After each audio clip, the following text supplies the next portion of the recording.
The United States has announced a 25% tariff on any country purchasing oil or gas from Venezuela. The decision is expected to impact key buyers like China, India, Spain, Italy, and Cuba.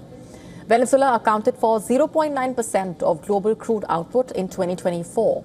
In December 2023 and January 2024, India was the largest buyer of Venezuelan crude.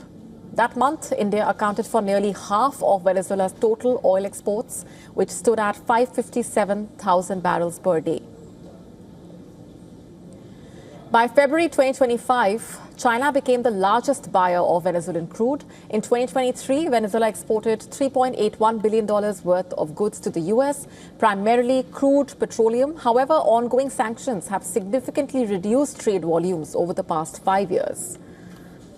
Analysts suggesting this tariff could push the country to offer deeper discounts on its oil, similar to previous U.S. sanctions that forced lower prices. However, enforcement remains uncertain as past secondary sanctions had limited effectiveness in deterring buyers. In a separate decision, the U.S. Treasury Department has extended Chevron's deadline to wind down its operations in Venezuela until May 27. This move comes after an earlier order which gave the U.S. energy giant 30 days to exit the country. Chevron has been operating in Venezuela under a special license since 2022, allowing it to export Venezuelan crude to the U.S. despite sanctions. The latest extension provides some relief to Chevron while ensuring that crude shipments to the U.S. continue, stabilizing near-term supply. The new tariffs could also reshape global crude flows, with analysts predicting that buyers may shift towards Russian oil instead of Venezuelan supplies. China and India, Venezuela's largest customers, may find it easier to secure discounted Russian barrels rather than risk additional U.S. tariffs. This policy echoes the 2020 secondary sanctions imposed by Trump during his first term, which significantly disrupted Venezuela's oil trade.